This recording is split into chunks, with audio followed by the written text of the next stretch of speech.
Joe Biden کی خارجہ policy میں تبدیلی کا مطلب کیا ہے؟ کیا امریکی نئی انتظامیہ کی خارجہ پالیسی ہی داخلہ پالیسی ہے؟ جو بائیڈن نے خارجہ پالیسی میں کیا تبدیلیاں کی؟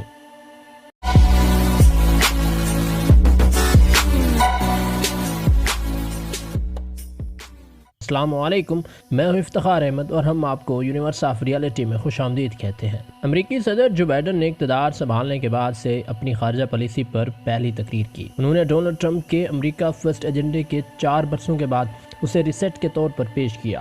انہوں نے اتحاد اور سفارتکاری میں دوبارہ سرمایہ کاری کی اور جمہوری اقدار کی بحالی پر زور دیا۔ جو کچھ انہوں نے کہا ان کی چند جھلکیاں آئیے آپ کے ساتھ شیئر کرتے ہیں۔ سب سے پہلے روس کے حوالے سے بات کرتے ہیں کہ انہوں نے روس کے حوالے سے کیا کہا۔ بائیڈن نے اپنی تقریر کے شروع میں ہی روس سے متعلق ایسا بیان دیا جس سے شاید سرخی بن سکتی ہے۔ انہوں نے کہا کہ میں نے صدر ولادیمیر پوتن پر واضح کر دیا ہے کہ میرے پیش رو کے برعکس امریکہ کے روس کے جارحانہ کارروائیوں کے سامنے خاموش رہنے کے دن اب ختم ہو چکے ہیں۔ تاہم انہوں نے عہد کیا کہ سائبر حملے اور انتخابات میں مداخلت پر ولادیمیر پوتن کا محاسبہ کیا جائے گا۔ انہوں نے روسی حزب مخالف کے رہنما الیکسی نوالنی کی رہائی کا مطالبہ بھی کیا۔ ایسا معلوم ہوتا ہے کہ یہ انتظامیہ کرملن کے خلاف کسی بھی قسم کی بات کرنے کے لیے تیار نظر آتی ہے، جسے امریکی سیاسی زبان میں بلی پرمٹ بھی کہا جاتا ہے۔ تاہم وہ جو بھی اقدامات کریں گے وہ ان اقدامات پر ہی مبنی ہوں گے جو ٹرمپ انتظامیہ نے لیے تھے اور جس نے ٹرمپ کی خاموشی کے باوجود سائبر حملوں سے لے کر زہر آلود حملوں تک ہر چیز پر روس کو مورد الزام ٹھہرایا تھا۔ دوسری طرف ایران کے حوالے سے بات کر لیتے ہیں کہ ایران اب شاید ہر برائی کی جڑ نہیں رہا۔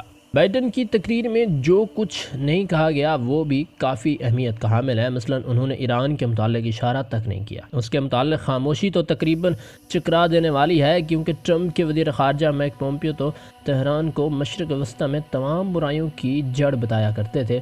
اس کا مطلب یہ نہیں کہ بائیڈن انتظامیہ ایران کو ایسا معاملہ نہیں سمجھتی جس کے متعلق کچھ کرنے کی فوری ضرورت نہیں ہے۔ وہ سمجھتی ہے کہ ٹرمپ کے ایران کے جوہری پروگرام پر پابندی لگانے والے معاہدے سے باہر نکلنے کے اقدامات کے بعد اسلامی جمہوریہ اس مقام کے کافی قریب آ چکا ہے جہاں وہ جوہری بم بنا سکتا ہے، اور بائیڈن کہتے ہیں کہ وہ اس معاہدے کو دوبارہ بحال کرنے کے لیے تیار ہے۔ ان کی انتظامیہ ابھی تک یہ جاننے کی کوشش کر رہی ہے کہ ایسا کیسے کیا جا سکتا ہے، لیکن اس وقت وہ خطے کو ایران کی روشنی میں نہیں دیکھ رہے۔ سب سے اہم بات یہ ہے کہ انہوں نے یمن میں سعودی عرب کی فوجی کارروائی کی حمایت کے خاتمے کا اعلان کیا ہے۔ پومپیو نے زور دے کر کہا تھا کہ یمن کے حوثی باغی جن کے خلاف سعودی عرب لڑ رہا ہے انہیں ایران کی حمایت حاصل ہے۔ بائیڈن نے اس بات پر زور دیا کہ جنگ نے دنیا کا بدترین انسانی بحران پیدا کر دی۔ یونیورس آف ریالٹی کے معزز ناظرین و سامعین، یہ ایک مختلف طرز کا امریکی فرسٹ ہے۔ بائیڈن چاہے ٹرمپ کی طرف سے بار بار بتائے جانے والے دنیا میں امریکہ کے مقام کے بارے میں متفق نہ ہوں، لیکن پھر بھی وہ امریکیوں کو سب سے پہلے ہی رکھتے ہیں۔ وہ اور ان کے سرکاری اہلکار ایسی خارجہ پالیسی کی بات کرتے ہیں جس سے امریکی ورکرز کو فائدہ ہو، جو ان کی ملازمتوں اور اجرتوں کا تحفظ کرے۔ جو بائیڈن نے اپنی تقریر میں کہا کہ خارجہ اور داخلی پالیسی کے درمیان اب کوئی روشن لکیر موجود نہیں ہے۔ اپنے عمل کے حوالے سے بیرون ملک ہم جو بھی اقدامات اٹھائیں گے ہمیں امریکی ورکنگ فیملیز کو ملحوظ خاطر رکھنا چاہیے، اس سے ان کی تجارتی پالیسیوں پر اثر پڑے گا۔ وہ امریکہ کے اس ویژن پر بھی واپس آ گئے ہیں کہ امریکہ تارکین وطن کا ایک ملک ہے اور انہوں نے مزید پناہ گزینوں کو قبول کرنے کا وعدہ کیا ہے۔ انہوں نے کہا ہے کہ وہ ان کی تعداد کو بڑھا کر 1,25,000 سالانہ کر دیں گے، جبکہ ٹرمپ نے اپنے دور حکومت میں اسے کم کر کے 15,000 کر دیا تھا۔ انہوں نے صدر ٹرمپ کی طرف سے الیکشن فراڈ کے الزامات کے بعد ہونے والے تشدد کا ایک مثبت پہلو نکالتے ہوئے کہا کہ امریکی جمہوریت کے دفاع کے لیے دنیا کو اکٹھا کرنے کے لیے اب بہتر انداز میں تیار ہیں، کیونکہ ہم نے خود اس کے لیے لڑائی کی ہے۔ اب آخر پہ بات تھوڑی خارجہ پالیسی کی شخصیت کے حوالے سے کر لیتے ہیں۔ ٹرمپ نے جس سرکاری ادارے کا پہلا دورہ کیا تھا وہ CIA تھا، اور وہ اقتدار سنبھالنے کے تقریباً 1 سال کے بعد ہی محکمہ خارجہ گئے تھے۔ تو جو بائیڈن کا محکمہ خارجہ سے دوروں کا آغاز کرنا بھی خارجہ امور کے افسران کی حمایت کی طرف ایک طرح کا اشارہ ہے، جنہیں ٹرمپ ڈیپ سٹیٹ کا ایک حصہ سمجھتے تھے جو انہیں کمزور کرنے کی تھا۔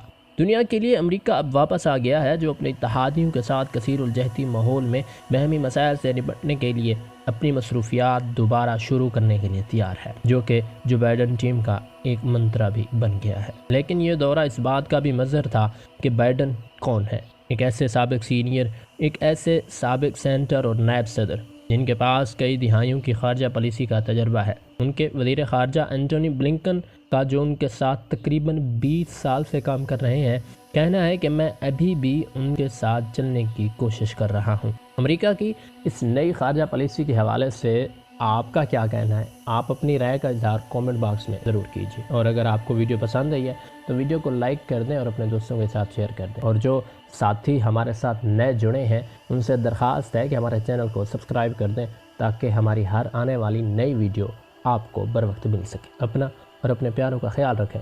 اللہ حافظ۔